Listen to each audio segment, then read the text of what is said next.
So we're going to talk about damping or muting bass notes. The problem is that when we hit an open string, especially in the bass voice on the guitar, it can ring for a very long time. The durations indicated in the music that we're playing might not be for that long a time, so that we want to be exact about controlling the durations in the bass voice.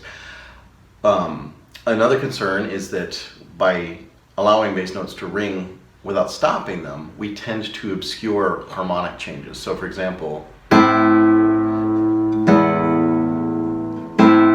I'm playing something that goes back and forth between A minor and E major,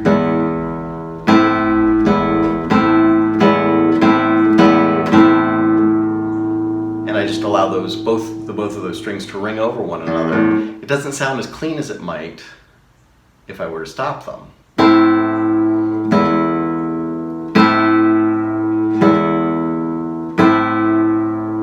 So I get those nice clean sounding chords. There are three techniques primarily that we use to do this. The easiest one and the most common is what I was just doing, putting the thumb back on the string. So if I play the A, I play the E, and then I put my thumb back on the fifth string to stop the A from ringing. I play the A, I put my thumb back on the sixth string to stop the E from ringing.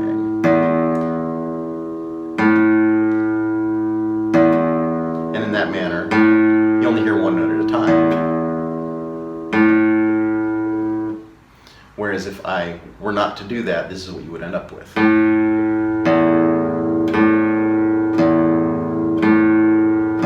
It doesn't sound as clean. It sounds kind of muddy, and that sound builds up quite a bit if we don't control it. It's important to note that I'm doing the damping or I'm doing the muting after the new note, right? I'm not stopping the A, stopping the A, and then playing the E. Certainly there are times when that's indicated and we want to do that, but if we're just talking about legato, having the notes ring into each other, there's a slight bit of overlap.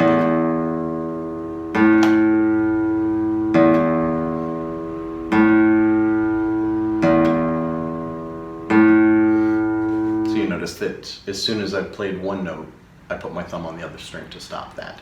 So that's the most common technique. I also often do what I call the sloppy thumb technique, and that's where, for example, if the E is ringing, you can only use this to damp a lower string. So if the E were ringing, and I needed to play the A or something on the fifth string, then as I'm moving to do that on the fifth string, I lean back slightly and touch the string with the side of my thumb.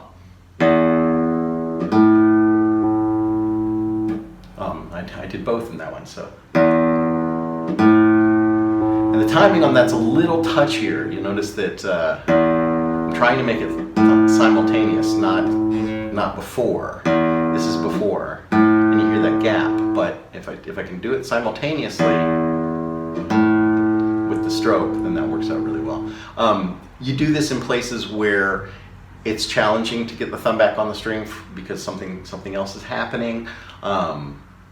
But again, it only works, for example, if you're playing on a lower string, or if you're trying to mute a lower string. So the E, when I play on the third, fifth string, I need to mute the E. Or on the fourth string, and I need to mute the fifth string. So the sloppy thumb technique. The third technique is very useful, but it's often more difficult because we're using left-hand fingers to do other things. But that's simply to stop strings with the left hand, and it is easy, right? But it requires some coordination.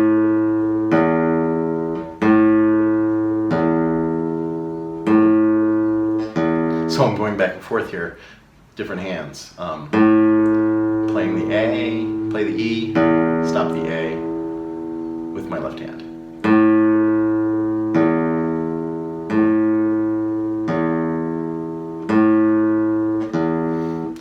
And any finger's fine, whatever is free. Again, this is something that you do when the other two methods aren't possible. From my primary studies, we have the damping study on page 27. There's an explanation of the three techniques that are to be used. And in the music, I've written instances of examples of where you need to use all of these three techniques. So at the beginning, for the first section up until measure 26, I believe. Is that 26, 23, 24, 25? Yes, 26.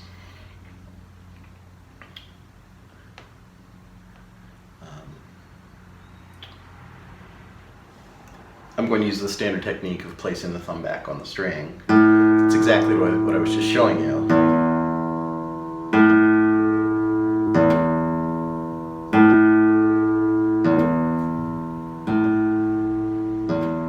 And then here in measure 5, it becomes a little bit more complicated because there are notes that I need to play in the top voices and do that at the same time.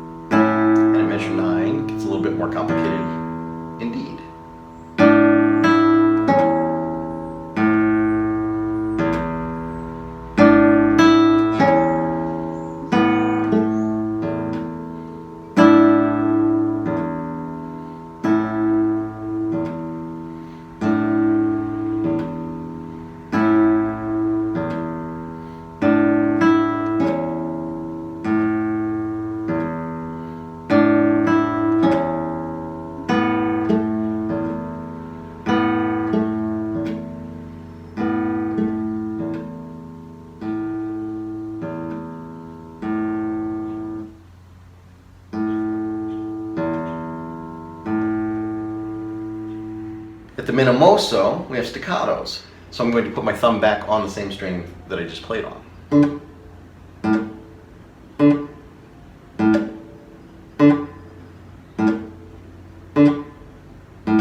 And of course I have to continue that while I'm playing the top voices here at 31.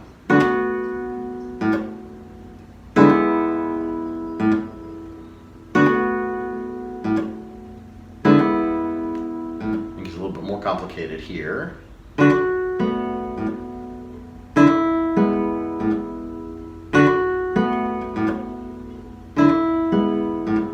And then here at 39,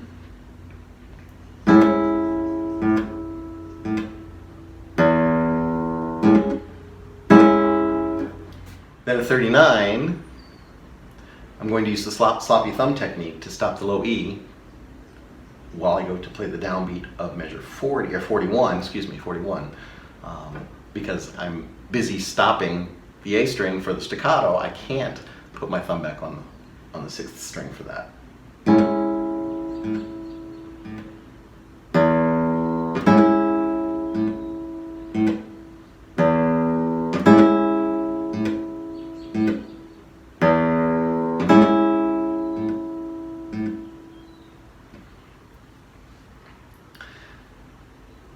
Here in measure 47, I'm going to use my left hand to stop the D string. I'm actually going to use my second finger just to reach over and touch the 4th string and stop that.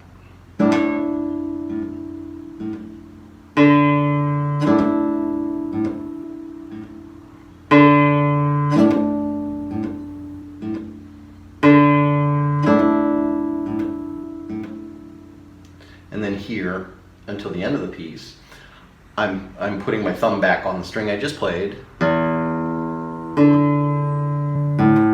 but it's a little more complicated. So I'm playing the E string, I play the D string, reach back, touch the E, and then I have to play the A string for the A whole note. The D was ringing, so I need to stop it. It's a little bit more complicated than the beginning because I'm not actually playing on the string that I'm putting my thumb on to do the damping.